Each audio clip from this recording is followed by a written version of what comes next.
തൊട്ടത് ഏതാ പൊന്നാവാത്തത്? മദ്രസ തുടങ്ങി. ഏറ്റവും വലിയ മദ്രസകൾ സമസ്തന്റെ കീഴിൽ, വിദ്യാഭ്യാസ ബോർഡ് സമസ്തന്റെ കീഴിൽ. അവസാന ഉദാഹരണത്തില് സമസ്തന്റെ കീഴ്ഘടകമാണ് ഊന്നുവടി എന്ന് ശംസുലുൽമ വിശേഷിപ്പിച്ചിട്ടുള്ളതാണ് SKSF. 10 കോടി പിരിച്ചു. എത്ര എളുപ്പ പിരിഞ്ഞത്? ചിലർ പറഞ്ഞു അന്ന് 3 കോടിന്റെ അപ്പുറം പോകില്ല, കൂടി വന്ന 3 കോടി 10 കോടിയായി. അതിനുശേഷം തഹയ്യ വന്നു, 4 കോടിന്റെ മേലെ കയറൂല എന്നൊക്കെ പറഞ്ഞവരുണ്ട്. 40ന്റെ മേലാണ്ട് കയറി. അതിനുശേഷം മഹാനായ സയ്യിദ് ജിഫി തങ്ങളുടെ ശതാബ്ദി യാത്ര, ആ യാത്ര ഇങ്ങനെ ലൈവിൽ കാണുമ്പോൾ എനിക്ക് തോന്നി മഹല്ലൊക്കെ കൂടി ഒപ്പം നടക്കണോ എന്ന്. ഓരോരുത്തരെ പറയുന്നില്ല. ഒരക്കൽ മുല്ലക്കോയ തങ്ങൾ പാപ്പാക്ക് ഒറ്റ ഒന്ന് പറഞ്ഞാൽ പോരെ. അല്ലാ ഹിദായത്ത് മങ്ങിയപ്പോ, സിറാത്ത് മുസ്തഖീമിൽ കൺഫ്യൂഷൻ വീണപ്പോ, ബിദ്അത്തിന്റെ കൊടുങ്കാറ്റടിച്ചു വീശിയപ്പോൾ ഞങ്ങൾ കുറച്ചാളുകൾ കൂടി ഉമ്മത്തിന്റെ രക്ഷയ്ക്ക് വേണ്ടി സമസ്ത എന്ന കപ്പൽ നിർമ്മിച്ചില്ല. അല്ലാ ഇന്ന് സമസ്തയ്ക്ക് കീഴിൽ എന്തൊക്കെയാണ്? അന്ന് ആ 40 ആളുകൾ ഒരുമിച്ചുകൂടി അവരുടെ അധ്വാനത്തിൽ നിന്ന് ബീജാഭാവമുണ്ടായ ഈ സമസ്ത എന്നത് ഇന്ന് കേരളത്തിൽ മാത്രമാണോ? ഇന്ന് ഇന്ത്യയിൽ മാത്രമാണോ? ലോകത്ത് തന്നെ ശ്രദ്ധിക്കപ്പെടുന്ന ഏക പ്രസ്ഥാനം സമസ്ത കേരള ജമിയത്തുൽ ഉലമാ. മുമ്പ് ഓണംപള്ളി അമേരിക്കയിൽ പോയ സമയത്ത് അദ്ദേഹം തിരിച്ചു വന്നിട്ട് പ്രസംഗിച്ചിരുന്നു. അവിടെ വെച്ചുകൊണ്ട് അദ്ദേഹം പറഞ്ഞു, ഞാൻ 10,000 മദ്രസ സ്ഥാപനം നടത്തുന്ന ഒരു പ്രസ്ഥാനത്തിന്റെ പ്രതിനിധിയായിട്ടാണ് വന്നത്. ഓണംപള്ളി ഇന്നും നിഷേധിക്കൊന്നുമില്ല. ഇപ്പത് 10,000 മദ്രസ നടത്തുന്ന ഒരു പ്രസ്ഥാനത്തിന്റെ മോനെ കണ്ടിട്ട് പെണ്ണുങ്ങളെടുത്ത് കൊണ്ടേക്കോണെ, അതൊന്ന് വാങ്ങട്ടോ.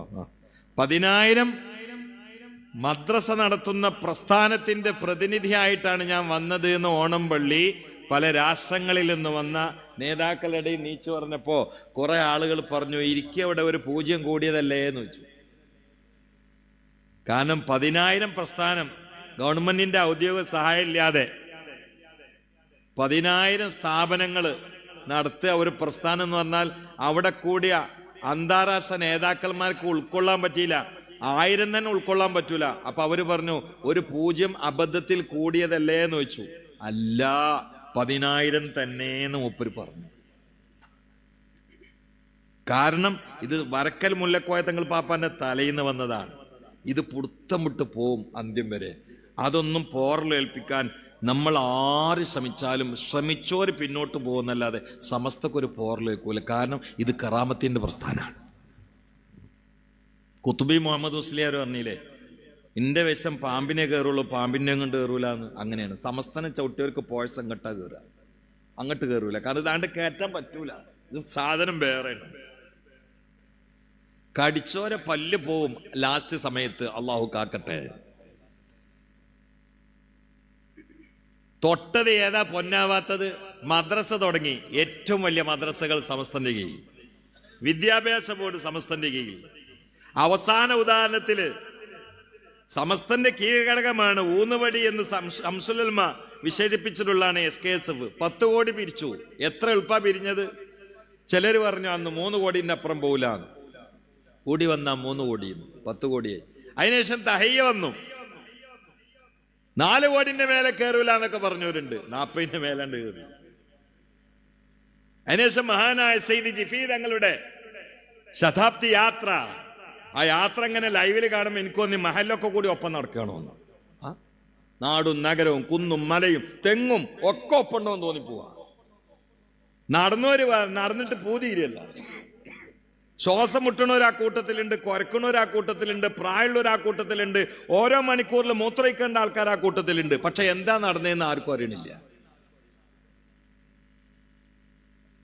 ഒരു വലിയ ഉസ്താദ് പറയാണ്, ഇതൊന്നും ഈ മനുഷ്യന്മാരെ കൊണ്ട് നിയന്ത്രിക്കാൻ പറ്റണല്ല, ബാക്കിൽ എന്തൊക്കെ നിയന്ത്രണം വേറെ ഉണ്ട്.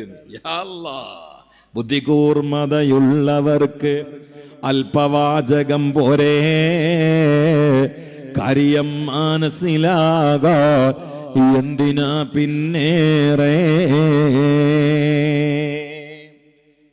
ഈ സമസ്തയാണ് വരക്കൽ തങ്ങളുപ്പാപ്പാന്റെ സമസ്തയാണ്. പാങ്ങിൽ അഹമ്മദ് കുട്ടി മുസ്ലിയാരുടെ സമസ്തയാണ്, മഹാനായ അബ്ദുൽ ബാരി ഉസ്താദിന്റെ സമസ്തയാണ്, മഹാനായ വലിയുള്ളാഹി ശംസുൽ ഉലമയുടെ സമസ്തയാണ്, കണ്ണിയത്ത് ഉസ്താദിന്റെ സമസ്തയാണ്, ചെറുശ്ശേരി ഉസ്താദിന്റെ സമസ്തയാണ്. നമ്മെ ഫെബ്രുവരി 4-ാം തീയതി കുനിയയിലേക്ക്, കാസർഗോഡ് ജില്ലയിലെ കുനിയയിലേക്ക് ക്ഷണിക്കുകയാണ്. ഇൻഷാ അല്ലാഹ് ലോകത്ത് വിസ്മയം സൃഷ്ടിക്കുന്ന ഏറ്റവും വലിയ സമ്മേളനമായി, സമാഗമമായി, ഏറ്റവും വലിയ ആൾക്കൂട്ടമായി കാസർഗോഡ് ജില്ലയിലെ കുനിയ മാറുമ്പോ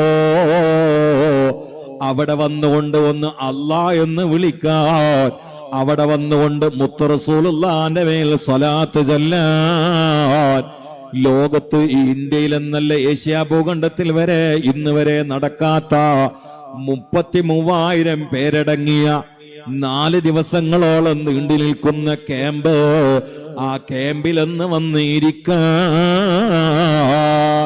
അതിനുശേഷം ലക്ഷങ്ങൾ ഒരുമിച്ച് കൂടുന്ന മഹാസമാപന സമ്മേളനത്തിൽ ആലിമീങ്ങൾ, ആരിഫീങ്ങൾ ഒരുമിച്ച് കൂടുമ്പോൾ അതിൽ ആയിരക്കണക്കിന് സ്വലാത്ത് ദിനം പ്രതി ചൊല്ലുന്നവരില്ലേ, ഇൽമുള്ള സയ്യിദന്മാരില്ലേ, അഹ്ലു ബൈത്തിൽ പല ആളുകളുമില്ലേ, പല കബീലക്കാരുമില്ലേ. ജിഫ്രി തങ്ങൾ പാപ്പാന്റെ കൂടെ നടപ്പുന്നപ്പോൾ തന്നെ 10-30ഓളം തങ്ങന്മാരില്ലേ, വ്യത്യസ്ത കബീലക്കാരില്ലേ, എല്ലാവരും യാത്ര ചെയ്യുകയല്ലേ. ആ ശതാബ്ദി യാത്ര എന്ന പുഴകളൊക്കെ ഒഴുകിയിട്ട് അവസാനം 4-ാം തീയതി മുതൽ തുടങ്ങുന്ന മഹാസമ്മേളന സമുദ്രത്തിൽ പോയി ലയിച്ചു ചേർന്ന് ഒന്നാകെ തസ്ബീഹിന്റെ തിരമാല മുഴക്കുമ്പോ അതിൽ ചുണ്ടു തുറന്നാൽ ദിക്റ് മാത്രം ചൊല്ലുന്ന ശൈഖന്മാരുണ്ട്, അംഫാസിയായ ദിക്റിന്റെ ആരിഫീങ്ങളുണ്ട്. എല്ലാത്തിനും നേതൃത്വം കൊടുക്കാൻ സയ്യിദ്, മഹാനായ സയ്യിദുൽ ഉലമയുണ്ട്. അതുപോലെ മറ്റു സയ്യിദന്മാർ, സാദിഖ് അലി തങ്ങളെ പോലെയുള്ള സയ്യിദന്മാരുണ്ട്, മറ്റ് MT ഉസ്താദിനെ പോലെയുള്ള മഹാന്മാരായ ഉസ്താദുമാരുണ്ട്, സമസ്തയുടെ പ്രവർത്തകന്മാരുണ്ട്, വിഖായുടെ സന്നദ്ധ ഭടന്മാരുണ്ട്. അതിന് വല്ലാതെ ശ്രമിച്ച് തലകൊടുത്തുകൊണ്ട് ചിന്തിച്ച് പണിയെടുക്കുന്ന എന്റെ പ്രിയങ്കരനായ മുസ്തഫ അഷ്റഫി കക്കുപ്പൊടി ഇടക്കായൊന്ന് വീണുകൊണ്ട് ചെറിയൊരു ബുദ്ധിമുട്ടിലാണ്. റബ്ബേ നീ ശിഫയാക്കി കൊടുക്കണേ അല്ലാ, അദ്ദേഹത്തിനെ പെട്ടെന്ന് എഴുന്നേൽപ്പിക്കണേ അല്ലാ. ഇവിടെ വന്ന് ഉദ്ഘാടനം ചെയ്ത് ഇറങ്ങിപ്പോയ വശ്യസുന്ദരമായ പ്രഭാഷണം നടത്തുന്ന ബഹുമാനപ്പെട്ട തങ്ങളുമില്ലേ, ജമലല്ലി തങ്ങളുമില്ലേ, അങ്ങനെ പാണക്കാട്ട തങ്ങന്മാരും മറ്റ് കബീലയിലുള്ള തങ്ങന്മാരും സയ്യിദുൽ ഉലമയുടെ നേതൃത്വത്തിലായി കുനിയയിൽ കുനിയാതെ അണിനിരക്കുമ്പോ, റബ്ബിന്റെ മുമ്പിൽ മാത്രമേ കുനിയൂ എന്ന് തെളിയിക്കുമ്പോ, അത് എവിടെ വെച്ചും കുനിയാൻ തയ്യാറാണ് എന്ന് തെളിയിക്കുമ്പോ, ആ സദസ്സിൽ ഒരു അല്ലാ എന്ന് വിളിച്ചാൽ എത്ര ലക്ഷക്കണക്കിന് അല്ലാ എന്ന് ഇസ്മായി, ആ സദസ്സിൽ ഒരു സ്വലാത്ത് ചൊല്ലിയാൽ എത്ര ലക്ഷക്കണക്കിന് സ്വലാത്തായി, ആ സദസ്സിൽ ഒരു തഹ്ലീൽ ചൊല്ലിയാൽ എത്ര ലക്ഷക്കണക്കിന് തഹ്ലീലായി, ആ സദസ്സിൽ ഒരു ദിക്ർ അങ്ങ് ചൊല്ലിയാൽ ലക്ഷക്കണക്കിന് ദിക്റുകൾക്കിടയിൽ പെട്ടുപോകുമ്പോ ലാ യഷ്കാ ജലീസുഹും, പിന്നാലെ ഇരുന്നവന് പരാജയപ്പെടൂല എന്ന് റസൂലുള്ളാന്റെ വാക്ക് അന്വർത്ഥമാകുന്ന അത്ഭുതകരമായ ആ സമ്മേളനത്തിലേക്ക് ഈ സദസ്സിൽ പങ്കെടുത്തവരും മറ്റുള്ളവരും എത്തണേ. അല്ലാഹു തൗഫീഖ് നൽകട്ടെ.